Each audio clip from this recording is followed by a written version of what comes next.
Ардактуу көрүүчүлөр, эфирибизде алдай урлантабыз. Ооба, бизде экинчи мүнөттөрүбүздө, экинчи саатыбызда дейли, сонун келип калган биздин студиябызда конокторубуз бар. Коногубуз болсо блогер, актер, өзгөчө үндүн ээси, үн коштоочу Алишер Анарбек уулу. Ооба, бизде Кутмантаңыз менен. Кутмантаң. Кандайсыңар? Кутмантаң. Жакшы, кош көрдүк. Кандайсыңар силер? Жакшы. Жакшы. Негизи социал тармактардан көрүп калабыз. Түндө деле бир көп жактарда жүрөсүз, той топу. Деги үйгө барасызбы деп коебуз. Анан таң эрте оорчулук жараткан жокпу бизге келгенге? Чын айтыш керек да, бияка келгенде. Ооба, бизде адилеттүүлүк болуш керек. Эме, мен өзүм дайыма эрте туруп көнө болгон жаным бар го да. Эме болуп кетти. Бир аз кыйын болду эрте мен эрте туруш, бирок азыр жакшы эле көнүп калдым. Силерди көрүп мындай, силер күндүзгү саат 3-төгүдөй эле жүрөсүңөр го. Ошону көрүп алып мындай өзүм да ушундай шыктанып калдым. Бем күч алды десеңиз болот. Сон. Кирип келген жаңы жылыңыз менен деп айталы, 2024 жаңы жылды кандай баштап алдыңыз? Бирге болсун. Сон жаңы жылды сонун баштадым буюрса. Бизде 2023-тө калган бир проект бар болчу, долбоор ошонун бир 2 күндүк жумушу калган. Ошолорду эс алуудан чыгып, баары эле 7-8-ине чейин эс алдык, эс алуудан чыгып, ошолорду жасап, эми алар бүттү. Эми мындай 24-кө кенен кириштик буюрса. 7-8-ден кийин киришет турган. 8-inde ба. Эки жумуш калып калганына байланыштуу кайра 8-ден кийин кириштик. Сон. Эми жыл башында эле 2024-жылга кандай пландарыңыз бар? Пландар мындай да. Пландарды өзү айтпаш керек экен. Мен ушундай эмеге келдим да, тыянакка келдим. Анткени пландарды айтсаң эле акчасы беришет экен, элдер каршы көрүп турбайсың деп эле. Пландар көп эле буюрса, акырындан ишке ашырып көрөлү деп атабыз мындай. Ар кандай эми чыгармачылыкта эле, бирок ар кандай багытта сынап көрөйүн деп атам. Бирок болбой эле басын ошо киного койгум келет. Кино жаат, мен өзүм кесибим боюнча актёрмун. Билимим да ошо актёрдук, ошол себептен биринчи кезекте эле киного дейм буюрса. Ишке ашкандан кийин келип аны айтып берем. Могул проект болчу да деп.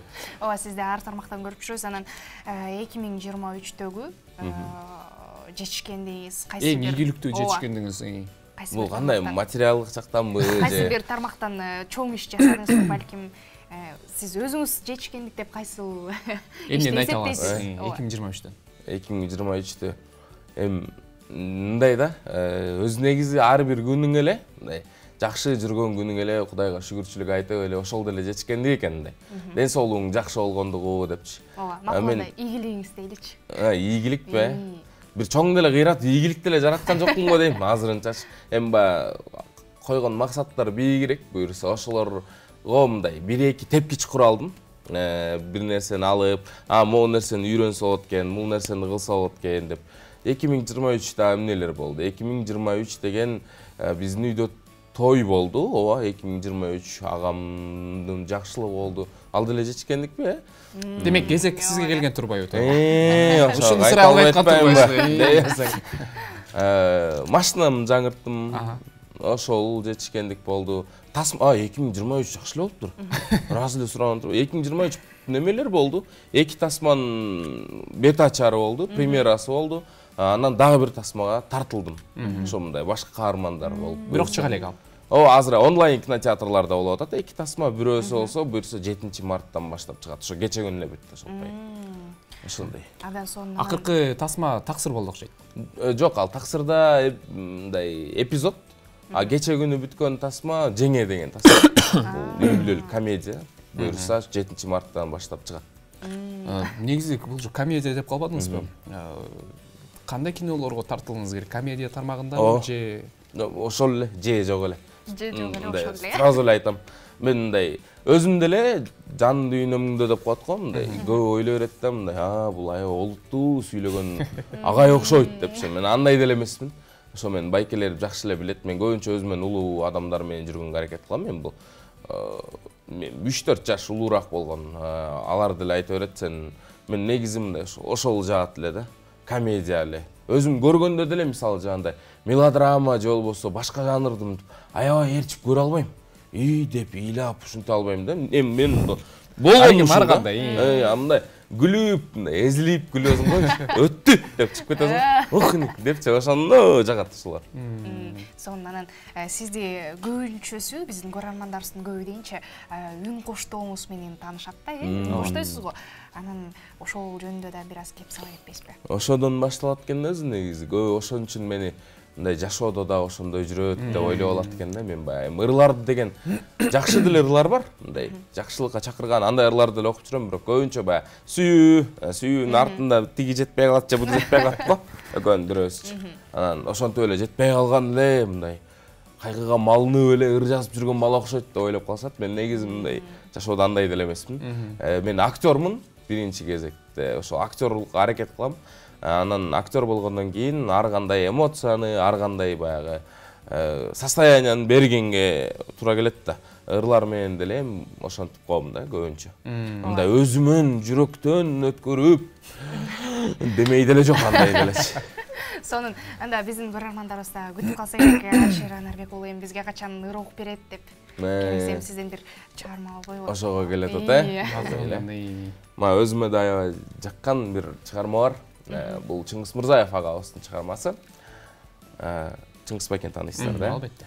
Сага деймин сансыз жанган жылдыздарды, сенден ашкан дүйнөдө гүл кыз барбы? Сага жетпей саргайып мында жүрсөм, мага жетпей артымда бир кыз калды. Каттарымдын баарын окуп жаттың бекен, жарык деп койсоң жайнаган жазга кетем. Чыр дегенде телефон шашып алсам, сүйөмүн деп башка кыз жазган экен. А мен сени сүйөмүн деп айтканымда, сүйгөнүңдү сен да ойлоп жатсаң керек. Ойдун баары оролуп сенде жүрсө, күтпөгөндө күйүттүү каттар келет. Чайдан калган чамасы мен, шекери сен, каалагандай чайпаган чай кашыктыр. Сени десем, мени башка, а сен башканы көрсө жашоо 3 бурчтук жайгашыптыр дейт. Ай, баракелде, олчолор болсун. Бул музыка дегендечи, бул чыгарманы угуп Чыңгыз Мырзаевдин өзүндө аябай чоң суроолор пайда болуп кетти мендечи. Менде да болгон ошондо айткам. Ушунун аркасында сизге сурап элечи, мындай жашоодо сүйүп көрдүңүз беле, ушинтип жетпей алып сүйгөнгө чейин бардыңыз беле? Таң атпай сүйүү жөнүндө сүйлөшөлүбү? Неме жетпей алган деген деле болгон эмес. Мен мындай реалистмин да жашоодо. Болгондой эле айтам, ушундай эле деп элечи. Айткыбыз келгени ушул, эмне үчүн ушундай чыгармаларды окуйсуз? Балким ушул нерсе түрткү болгон. Бир нерсе бар дейсиң, мындай бир нерсе бар ичиңде. Жок эме, жетпей калган деле сүйүү эмес эми. Жетти эле анан кийин болбой калат го. Газ бассаң деле тормоз болуп калып эле ошондой болуп калат го. Ошондойлор болгон, бирок мындай эми чындап эле деп ушуну аябай жакшы көрдүм дегендер деле болгон да. Болгон, бирөө эле болгон. Ойлонуп туруп айттыңыз го. Жакшы көргөн дөр дедим. Болгон жокпу деп. Жакшы көргөн бирөө болгон. Бирөө жалгыз. Экөө. Негизи анча бар да. Үчөө деп койбойсузбу? Негизи ыр жазасызбы? Өзүңүз? Ооба. Ыр жазам негизи өзүм. Мен мындай болчу да, мен да баягы өзүм мен ыр жазып кетем деп деле ойлогон эмесмин. Жараткан баягы айтат го, жараткан план дайыма биздикинен бийик, анан жакшы болот дейт го. Мен өмүр ушинтип ойлогон эмесмин, өзүм ыр жазып кетем депчи. Мурда ошо ырлар жакчы. Мындай угуп койчумун, бир окуучу деле эмесмин. Анан жамак сыяктуу кылып болуп аткан, могу биздин коомдо болуп аткан актуальный нерселерди алып туруп, мындай уйкаш менен элге неметип көргөм, Инстаграмга салып көргөм. Ошондон ары башталып кеткен, анан студияга барып ыр окуп көрдүм. Башка эле байкелерибиздикин алды эле мындай лайк, репост болуп кетти да. Анан аны көрдүм дагы, өзүмө да ошондойлор келе баштады. Бир күнү отуруп жазып көрөйүнчү деп жазып көрсөм, ошол азыркы могу биздин жашообуз бар го эми, могу стол, стул, могу бөлмөдөгү эле болгон бир предметтерди аралаштырып, ошолор менен салыштырып туруп жазып көрсөм, эме бөлүшкөндөр, катталгандар көбөйдү. Анан дедим да, болот окшойт деп элечи. Мындай жазганда мен эмеден качам да, баягы татаал жазып койгондар бар го. Кыз деген байланыштын куралы дейт. Айланып ошол жактан келейинби? Жанымдагы жандаган сулуу кызды айфондун 15-ине теңейинби? Деген сыяктуу кетирсең жакшыраак болот экен да. Заман болуп дебейсизби? Башкаларга чукулатып койбой, сенин защитный паролуңду терейинби деген сыяктуу болчу.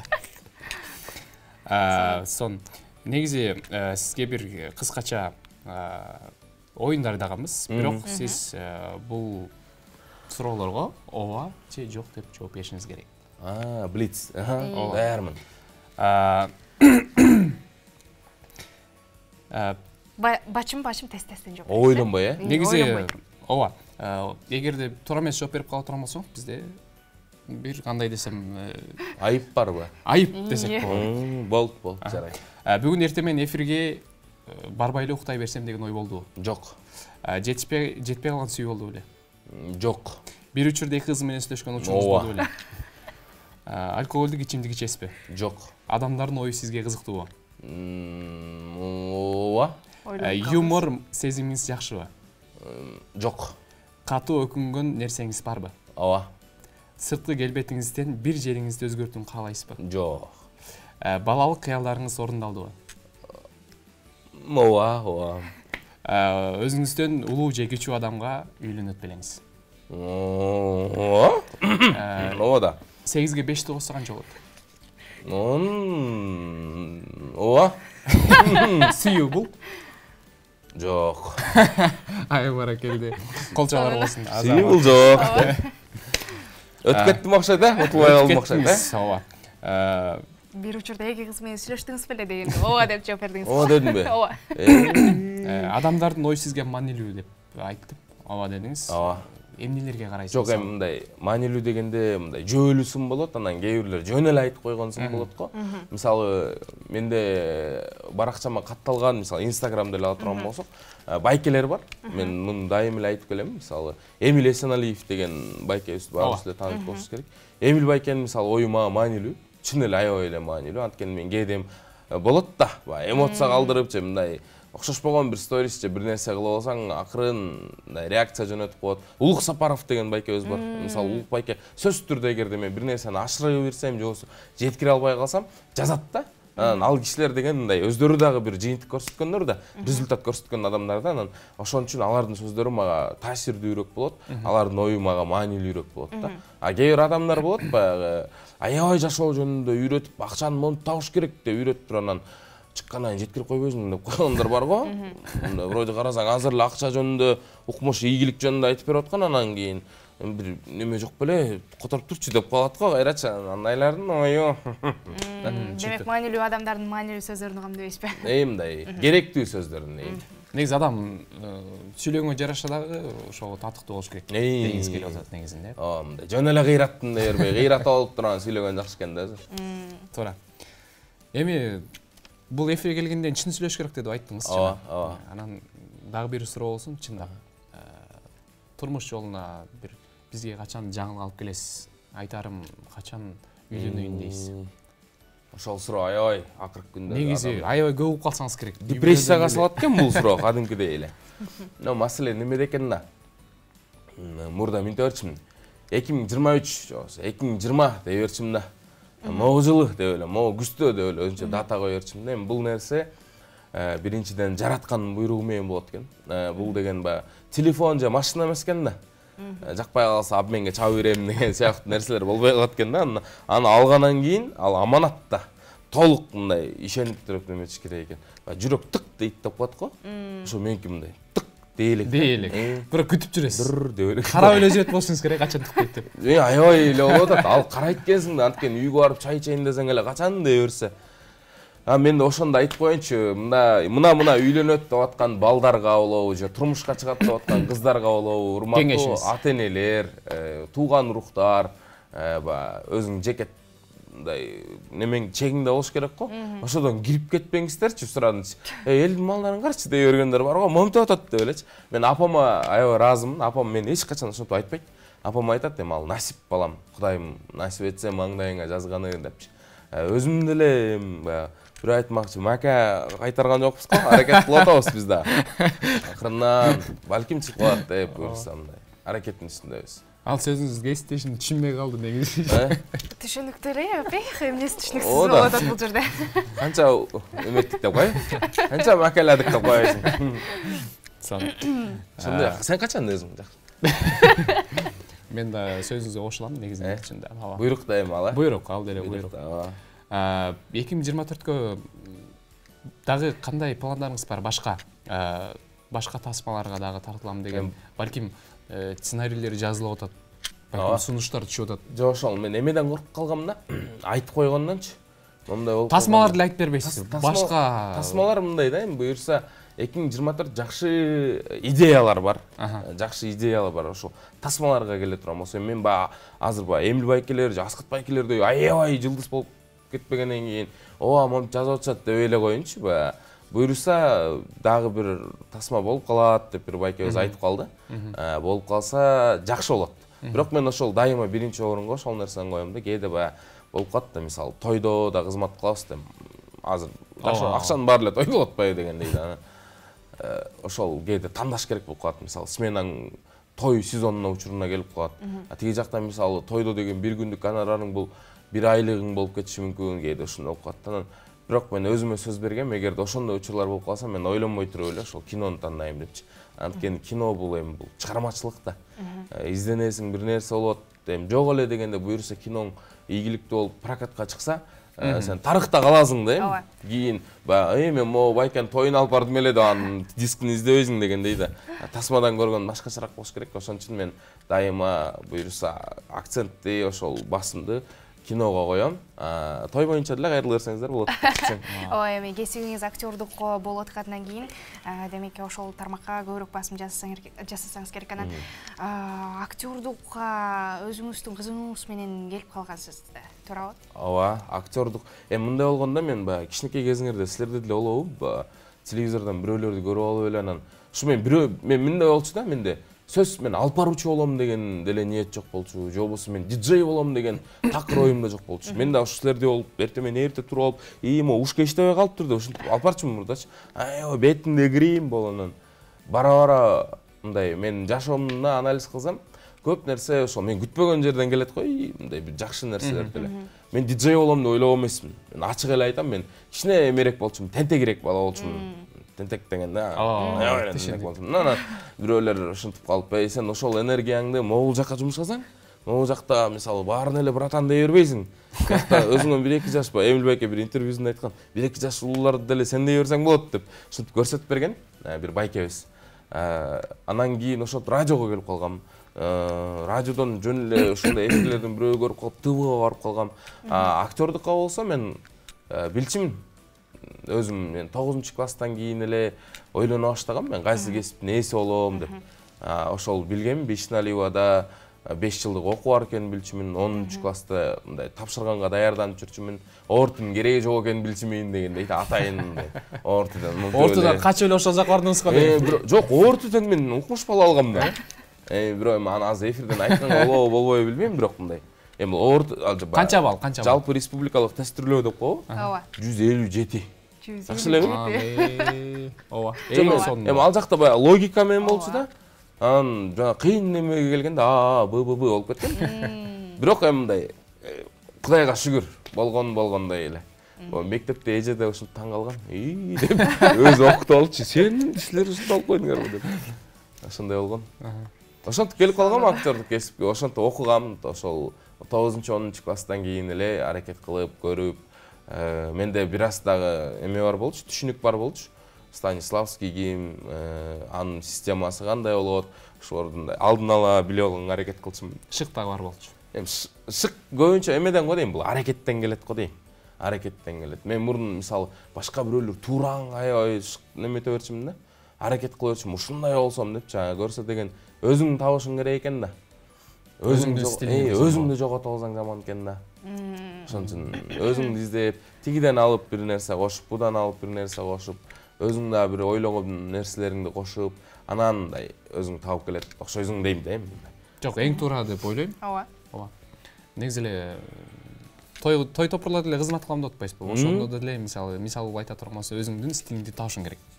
Ал да өзүнчө искусство экен да тойдагычы. Мен тойго ушул 2023 эле кириштим да. Мындай кадимкидей эле. Өзүм азыр радиодон да чыгып кеткем. Ошо киного басым жасайын деп, тойго басым жасап эле чын айтканда. Анан тойдо деле баягы тамадалар болот го. Ар кандай тамадалар болот да, бирөөнүн өзүнүн бир фишкасы, бир нерсеси болот. Анан кээ бирлер баягы туурап кеткендер жаман да. Мисалы силер деле алып баруучулар өзүңөр менен өзүңөр эле сүйлөшөсүңөр да. Могу байкем момду алып барат экен деп анан саламатсыздарбы деп алгандар бар. Же болбосо ассаламу алейкум мамырсың деп кеткендер бар го. Мен ошол тойдон өзүм кандай болот болду экен деп жүрдүм. Башында мен да ошентип көрдүм. болбойт экен, мага жарашпайт экен. Туурап көрдүңүзбү? Мындай бир-эки жерде туурап көрсөм окшошпойт экен аны. Өзүң эле эмнең бар? Мен мисалы тойдо деле ошо ырга басым жасайм көбүнчө. Акырын эле туугандар кандайсыз? Мисалы, ассаламу алейкум дегенден караган ассаламу алейкум, кандайсыздар, жакшысыздарбы деген нерсе жакшыраак угулат экен да эми деп ойлоп койдум. Өзүм ушундай бир таянак чыгарып, ошондон кийин аракеттин үстүндөбүз күндө эле. 2023-жылы кирген болсоңуз, анан демек аз убакыттын ичинде өзүңүздү таптыңыз. Мен шүмшүк деген мен баарын билчимин да. Ал сферадагылардын баары менен эле мамилем жакшы, алар менен мурда кийин катышым бар дегендей эле. Той топурда катышабыз үй бүлөлүк кээ бирлери менен. Ошол себептен эми мен ал тармак такыр түшүнчү эмесмин деп айтпайм. Билчимин, бирок мен мындай басым жасачу эмесмин да. Ушул мындай тойго эле иштеш керек экен, анан же болбосо тойдо болуш керек экен деп кээ бир нюанстарын. Рахмат, кесиптеш байкелерибизге чоң рахмат. Алар билбегенин көрсөтүп, түшүнбөгөнүн түшүндүрүп коюп атышты. Бардыгына эле рахмат. Мен мындай бир чоң артыкчылык ошол баягы немелер барго, дөө шаалар барго. Ошолор менен мындай эмеде болгоным болуптур да. Жакшы мамиледе болуп. Мындай, Алишка, бери мындай эле кылып кой деп көрсөтүп койгондорго айтып коеюнчу. Бардыгыңыздарга рахмат. Бакыт Байсариев, Улук Сапаров, ошол эле Урмат Борченов, бардыгыңыздарга чоң рахмат. Буюрса дагы иштей беребиз. Буюрса дагы иштейбиз дейсизби? Ооба, сөз түрдө. Ошондой эле ийгиликтер жаратып жүрөбүз. Эң негизгиси мамиледе отпайбы? Ооба, мамиледе. Сөз керек, сөз байлык керек, мамиле. Адам болуш керек экен да мындай. Эң башкысы, Эң башкысы ошол экен. Туура. Сизге бир эркин микрофон берели, убактыбыз дагы аягына чыгып баратат. Элибизге каалоо тилектериңиз болсо, салам жолдоп алсаңыз болот. Болду, жарайт. Урматтуу НТС таң шоунун жалпы көрүүчүлөрү, кутман таңыңыздар менен биринчиден сиздерге мен жакшы маанай каалайм. Азыр могу үндөрдөн деле байкап аткан болушуңуздар керек. Баардыгы эле бир аз тумоолуп атат. Эми бул нерсе мезгил менен болуп турган эле нерсе. Ден соолук каалайм. Ден соолуктун баркы жок дейт. Ден соолуктун мындай байлык ал эч кандай бааланбайт дейт. Баасы жок дейт. Андыктан ден соолугуңуздар бек болсун. Жашоодо жакшы жаңылыктар көп болсун. Анан эң башкысы жүрөгүңүздөр тынч болсун. Ошол нерсе маанилүү экен. Сиздерге да рахмат. Эртең менен чакырып, уйкуну ачып койгонуңуздарга. Сизге рахмат. Алтындай болгон убактыңызды бөлүп келип бергениңизге, анан чыгармачылык ийгилик буюрса 2024 жылда кийинки эфирлерде бир эң чоң ийгиликтер менен бөлүшкөнү, ушул жака келип бизди сүйүнтүңүз дейли. Ал эми бизде болсо бүгүн коноктуу актер, блогер, үн коштоочу Алишер Анарбек уулу болгонун дагы бир ирет көрөрманыбызга эскертип өтөлү. Ардактуу көрүүчүлөр, биз эфирибизди улантабыз. Ал эми кезекте бир жагымдуу чыгармага барып келели, андан соң көрүшөбүз. Андыктан бизден алыстабаңыздар.